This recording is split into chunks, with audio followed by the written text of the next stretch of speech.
What if the key to financial freedom wasn't a complex app, but a single $50 bill? It sounds too simple, but this one strategy can completely rewire how you think about spending, building discipline you never thought you had. Before we break down this game-changing trick, do me a quick favor and smash that subscribe button and ring the notification bell. You are not going to want to miss the simple financial hacks we share here every single week. We've all tried budgeting. We download the apps, create the detailed spreadsheets, and promise ourselves this time will be different. But for most of us, traditional budgeting feels like a chore, a constant reminder of what we can't have. The problem is that these methods are often too restrictive and complicated. They require constant tracking and categorization, which leads to decision fatigue. Eventually, we just give up, feeling more defeated than when we started our journey. This is where the $50 strategy comes in. It's not about tracking every single penny. It's about creating a simple, tangible boundary for your most problematic spending category, the small, impulsive purchases that add up so quickly. Think about it. How many times have you tapped your card for a coffee, a snack, or a magazine without a second thought? Digital money is invisible. It doesn't feel real, which makes it incredibly easy to overspend without even realizing. Our brains are not wired for abstract digital numbers. We are wired for tangible things. When you can physically see and feel your money, you treat it with a completely different level of respect. This is a core psychological truth. The constant stream of tiny decisions we make every day drains our willpower. A rigid budget asks you to make dozens of good choices daily. This strategy simplifies it all down to one single, clear rule for your fun money. It's about fighting fire with fire. The modern economy is designed to encourage mindless consumption through frictionless payments. We need an equally simple, frictionless way to build mindfulness back into our daily financial habits and decisions.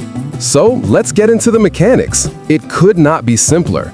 At the start of each week, maybe on a Monday morning, you go to an ATM and you withdraw exactly $50 in cash. No more, no less. This $50 bill, or maybe a couple of 20s and a 10, becomes your discretionary spending wallet for the entire week. This is strictly for the non-essentials. It's your coffee fund, your lunch out money, your vending machine cash. This is not for your groceries, your gas, your rent, or any of your recurring bills.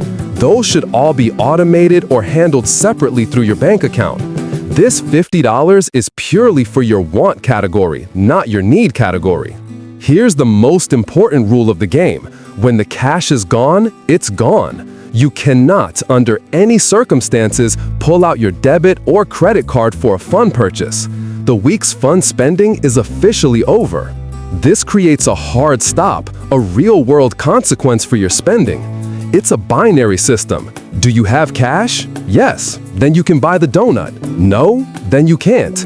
It removes all the gray area and negotiation. The first week will feel strange, maybe even a little bit difficult. On Tuesday, you might grab a $7 latte and a pastry. Suddenly, you look in your wallet and realize a huge chunk of your weekly fun is already gone. That moment of realization is powerful. It's a wake-up call. You physically see the impact of that one small choice on your entire week. This is a feeling that swiping a piece of plastic can never, ever replicate for you. You start to ask yourself critical questions before every single purchase. Is this item really worth 10% of my entire weekly fun budget? Is there a better, more fulfilling way I could be using this limited resource? This isn't about deprivation, it's about intentionality. You are forced to prioritize what truly brings you joy. Maybe that daily coffee isn't as important as grabbing a beer with a friend on Friday night. Now you have to choose. This practice transforms spending from a mindless habit into a conscious decision. You are no longer on autopilot, letting your impulses guide your wallet. You are now the pilot, deliberately choosing your destination with care and thought. The simple act of using cash for these small purchases creates a healthy friction. It makes you pause.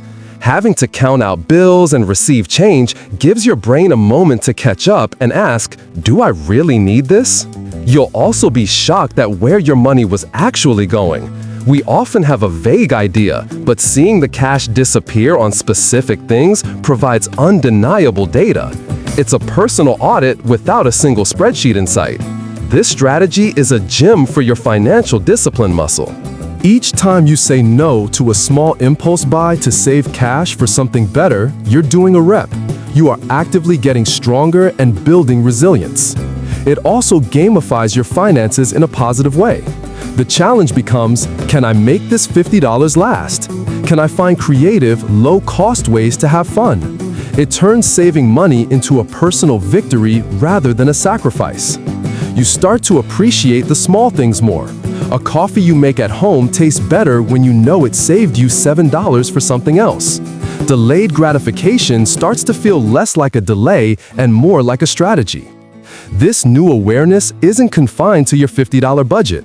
It starts to bleed into other areas of your financial life. You begin looking at your bank statements with a newfound clarity, questioning other, larger expenses with the same critical eye. You're essentially training your brain to see all money as a finite, tangible resource. This is the first, most crucial step toward building a lifetime of healthy financial habits. It all starts with that one simple $50 bill. The goal isn't to live on $50 a week. The goal is to master the mindset of living within your means on a micro level. Once you prove to yourself you can do that, managing larger sums becomes much less intimidating. This process reveals your true values. What did you consistently choose to spend your $50 on? That's what's actually important to you. It's an incredibly insightful exercise in self-discovery, funded by your own cash. The beauty lies in its simplicity. There are no apps to update, no receipts to scan, and no complex categories to manage. It's just you, your wallet, and a clear, simple rule that helps you regain control. This newfound control is the foundation of real financial discipline. It's not about complex systems or spreadsheets, it's about the daily, small decisions. By mastering this small part of your budget, you build the confidence to tackle the rest. Empowering, encouraging, now read the real transformation begins to take place. You stop seeing your budget as an enemy and start seeing it as a tool for empowerment, a tool that helps you direct your money toward the life you want. The conscious decision-making you practice with your cash becomes second nature. You find yourself automatically applying this "is it worth it" logic to online shopping, subscription services, and even your weekly grocery bill. It becomes a permanent mindset. You will inevitably face challenges. A friend might invite you out to an expensive dinner on a Thursday when your cash is already gone. This is a crucial test of your new discipline. It forces you to communicate your goals. You learn to say things like, "I'd love to, but it's not in my budget this week. How about we do something more low-key instead?" This not only saves you money, but also builds honest communication skills around finances. Sometimes the answer will have to be no, and that's okay. Learning that you don't have to participate in every single spending opportunity is a massive step toward financial maturity. It's liberating to not be controlled by social pressure. This micro-discipline has a fascinating ripple effect. When you're more mindful of your small spending, you're less likely to make large impulsive purchases. That new gadget or expensive pair of shoes suddenly gets the same intense scrutiny. For example, you might have previously spent $200 a month on lunches and coffees without a thought. Now, that same $200 feels like a huge amount of money that could be better used for savings or debt repayment.